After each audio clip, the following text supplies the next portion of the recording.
Thank you. It's lovely to be here. Thanks to all the organisers. This is really special. So I'm really excited to be speaking about Yevonde. She's someone that is probably very familiar to quite a number in the audience. So hopefully this is not all too familiar territory. So in 1921, Yevonde delivered the most witty and progressive lecture yet to the Professional Photographers Association. In 1932, her racy address, Why Colour, delivered to the Royal Photographic Society, was described as charming, delightful and unconventional. She described her participation as a member of the Women's Provisional Club in the annual conference of the Business and Professional Women's Federation held in Paris in 1936 as a grand party, as instructive and interesting as it was great fun. And I'm sure that is exactly what we're going to feel like after this conference. Great.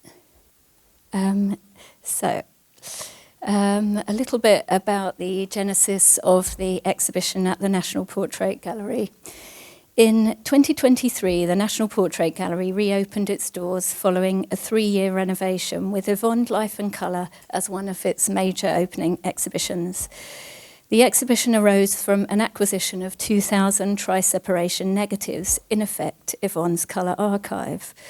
Funding to research, catalogue and digitise 500 of these negatives came from a successful proposal to the Chanel Culture Fund, supporting my colleague Georgia Atienza's curatorial posts. Chanel also supported reframing narratives, Women in Portraiture, which enhanced the representation of women in the National Portrait Gallery's collection and ensured that almost 50% of the new 19th to contemporary gallery wall space was filled by women. As the curator of Life and Colour, I would like to share some of the collaborations with women researchers, historians and artists in a bid to understand Yevonde's anew, all with their own specialist knowledge to ground Yevonde in her time and understand it in ours. But of course we have to look back because many great things had gone before. In 1969, Yevonde began a correspondence with Roy Strong, the young National Portrait Gallery director championing photography. She wrote, "Having been in photography since 1914, I'm now considering drawing in my horns a bit and going into semi-retirement for the 20th time." And in 1971, she donated over 230 prints to the gallery. So that was like the formation of the archive there. Of course, in 1986, Virago published Val Williams' book, The Other Observers. And I saw there was a different cover, so maybe this is a reprint, actually, Val. Yeah. So it was it even before that, potentially? Yeah. Sorry. But it was great that Yevonde made it onto this edition. The book was, of course, a first of its kind, giving a historical account of women in photography in Britain since 1900. In 1990, Madame Yevonde, Colour, Fantasy and Myth, curated by Robin Gibson and Pam Roberts, was held at the Royal Photographic Society in Bath and the National Portrait Gallery later that year. And not forgetting Kate Salway's book, Goddesses and Others, which coincided, which, although she wasn't affiliated with the National Portrait Gallery, contained much original research. In 1998, a major British Council exhibition, Be Original or Die, curated by Brett Rogers, began an international tour. And in 2005, there was a small display, Goddesses and Others, held at the National Portrait Gallery, down in the basement, sadly. In 2008, we purchased 11 surviving daybooks. Very, very sadly, the 1930s daybook is missing. That's the one containing all her colour photographs. And of course, not forgetting 2015 with Marie Robert's exhibition, Who's Afraid of Women Photographers, that made Yevonde the poster star of Paris. So in 2021, 7 years after negotiations began, the gallery managed to acquire 2,000 of Yvonne's separation negatives. Probably a number of people in the audience had sight of these boxes, and they were actually in the collection of Lawrence Hull, who became the custodian of the archive after it passed from Yvonne to her assistant and then to her partner, Lawrence Hull. And he'd written on them NOP, which meant no one in particular, which thankfully, when they arrived at the National Portrait Gallery, we found wasn't entirely correct, which was a good relief for the National Portrait Gallery, of course. Each image is comprised of 3 panchromatic plates exposed for printing with yellow, red and blue. And this acquisition, of course, prompted a re-examination of her work. You could have seen from the past slide that COVID sort of coincided as well, which is why we were sort of 10 metres from each other down in the basement looking at those negatives. Another great thing happened during lockdown. Here we are. Discussions with Yvonne's great niece, Jenny Teton, who was living in California, culminated in the acquisition of the Yvonne family archive, from which these personal photographs are drawn. Yvonne's father, Frederick Cumbers, that's shown with her in this family portrait on the left, was a director of the printing ink manufacturer Johnston and Cumbers, and provoked Yvonne's interest in colour as an illusion produced by a combination of rays. There's Yvonne with her sister, sort of in another sort of convention of photographic portraiture, and a wonderful one as a teenager on the right. She was actually sort of quite an upper middle class. She had quite an upper middle class upbringing. She was born in 1893. She was mostly homeschooled by governesses who she described in her autobiography as complete idiots. She was easily bored as a teenager, as shown here. She does look a little wistful. And she was sent to a progressive boarding school in Surrey and then a convent school in Belgium before being finished at the Guilde Internationale in Paris. And it was in Paris that Yvonne recognised that she had become the most ardent suffragette. On her return home, she questioned the inevitability of marriage and motherhood and decided upon earning her own living as a route to independence. Yvonne was a member of the Women's Social and Political Union. She helped by selling their paper Votes for Women, in which she saw an advert placed in the 22nd of September 1911 issue. And thanks to the digitisation of archives, the Women's Library have put much of this online. I actually found the advert, and that was a real eureka moment. And it said, Miss Lena Connell, photographer, 50 Grove Road, St John's Wood, has a vacancy for a young lady pupil. So Yvonne cut out the advertisement, put it in her purse, and went to visit her. She met who she described as a tall, grave woman, hair parted and drawn tightly in a sombre reception room. But she was surrounded by the photographic portraits of her heroines, the Pankhurst, Cicely Hamilton and Charlotte Despard, who were being circulated sort of as propaganda through postcards by the suffragette movement. And Lena Connell, actually, sorry, I keep doing that a bit too readily. Lena Connell is quoted here in the Women's Freedom League paper, The Vote. She believed that equal pay for equal work in all professions open to men and women ought to be the first principle. Where it does not exist, there is an injustice to both sexes. However, Yvonne didn't take the apprenticeship with Connell. She instead approached Lally Charles for an apprenticeship. She had decided that her tutor must be a woman, and as luck would have it, the most fashionable photographer of the day was Charles, whose female subjects gracing the pages of the burgeoning illustrated press defined Edwardian femininity. With the other female pupils, Yvonne learnt the studio trade and a good deal, she said, about the way of the world. She sort of grew up there. George Mind, through her collaborative doctoral research, She was a collaborative doctoral student at the National Portrait Gallery and the University of Westminster, looking at women's studio practice in the sort of late 19th century, early 20th century. She deduced that feminism was coded into Charles's studio. And if you're at the National Portrait Gallery in the next couple of weeks, her lovely display, really wonderful display of Lally Charles and Rita Martin, Lally Charles's sister, is up at the gallery at the moment. Great. Yevonde was restless and reckless. At the beginning of 1914, having taken just one photograph under Charles's tuition, she set up on her own. The compact premises found at 92 Victoria Street. And what was interesting is that we found there was a real suffragette connection. The suffragette Annie Bell was a former occupant, as shown in the letter here. The building was shared with the Women's Institute, which is not the WI as we might think of it. It was a centre of women involved in professions, education, and social and philanthropic work.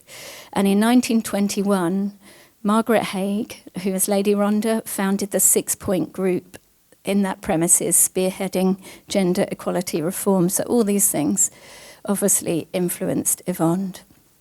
Of course, the First World War paused and then enhanced her fledgling practice. And for a time, Yevonde joined the Women's Land Army, keen to do her bit for the cause. And again, these are from the family archive, so we were able to sort of build out that bit of her biography. Yevonde did marry, which is maybe a little surprising. She married Edgar Middleton, and despite their outwardly opposite personalities, he was a playwright of limited success and a journalist with a chauvinistic attitude, for sure. They had a childless 19-year partnership, but it does seem to have been a successful one on many levels, potentially a marriage of convenience, but different views on that one anyway. So in 1923, Yevonde moved her to a larger studio, and she set up premises down the road at 100 Victoria Street and made the pictorialist scene invitation, which was shown at the London Salon. Yvonne's business needs inspired her membership of the Professional Photographers Association, for whom in 1921 she became the first woman to deliver a lecture.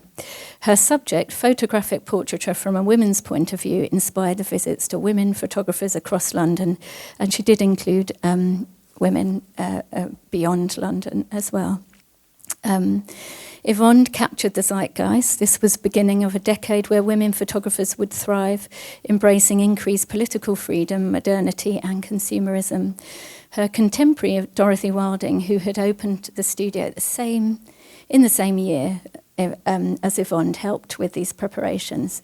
However, despite the great pioneer Julia Margaret Cameron's success 80 years previous to this, Yevonde had cited her in the lecture, which was published verbatim in the British Journal of Photography.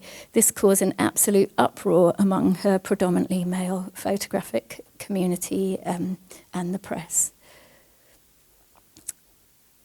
Oops, I'm so sorry. I have just literally closed my notes, which I rewrote last night, otherwise they wouldn't be on my phone, which is ridiculous. Right, I am so sorry. And I know I'm going to have to speed up as well. Right. In the spring of 1914, when she was just 21, the credit line Yevonde began to appear beneath a number of photographs in the illustrated press. Her first full page, Lady Helen Vincent, who was painted by Sargent no less, wearing a fashionable headdress, was published in the Sketch on the 1st of April that year.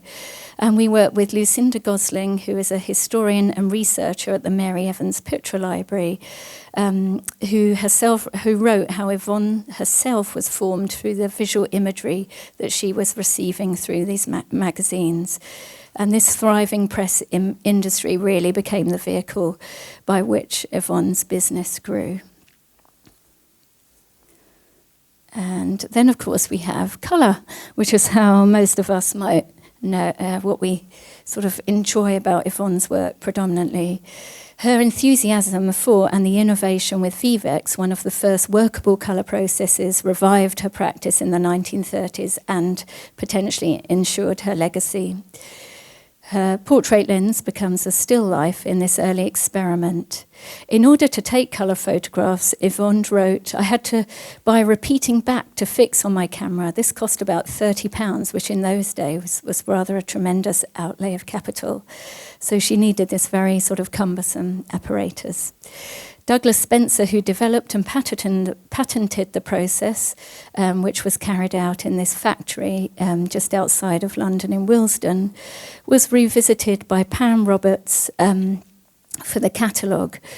And he describes how the process works there through this very helpful print that is in the collections at Bradford.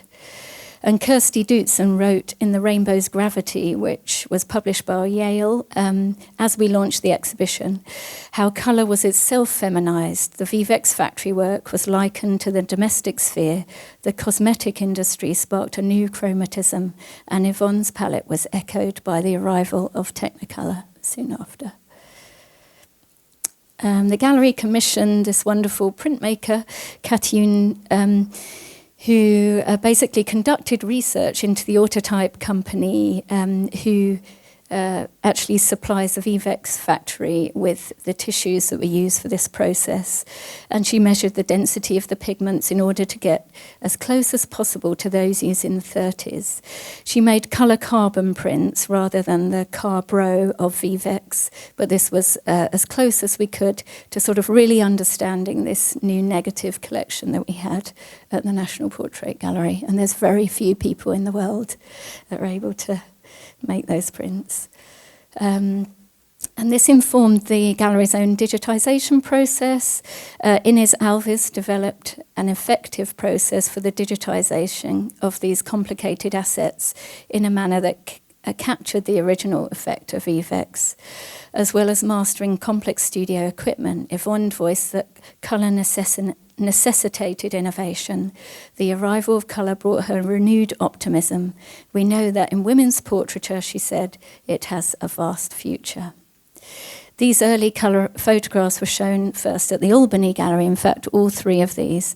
And we have the leaflet again that arrived in the family archive. So it was really great to know exactly when these photographs were made and when they were first seen.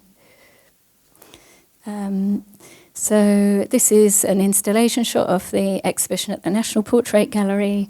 It shows the launch exhibition of Yvonne's Berkeley Square studio, an intimate exhibition, Goddesses and Others, which was held in July 1935.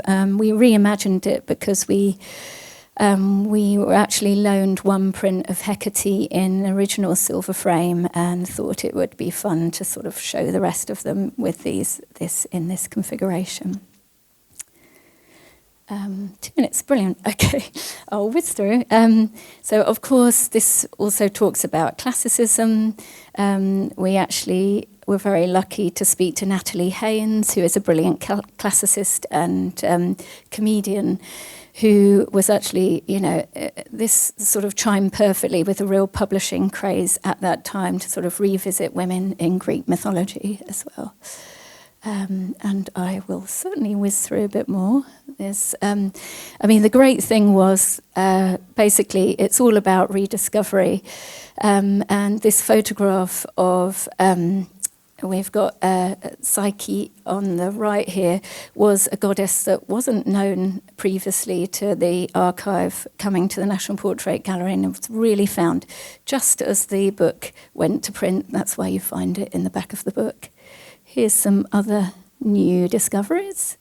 A great thing was talking about sort of business, the business needs of a studio, as well as the creative output. And again, Yvonde photographed much for magazines. These women and beauty magazines are very hard to come by, but they're in the British Library. Luckily, before things were much harder to retrieve, I found these photographs of Phyllis Panting. And these are all Yvonde covers, obviously not credited, but now we know they're hers. And here's her association with surrealism.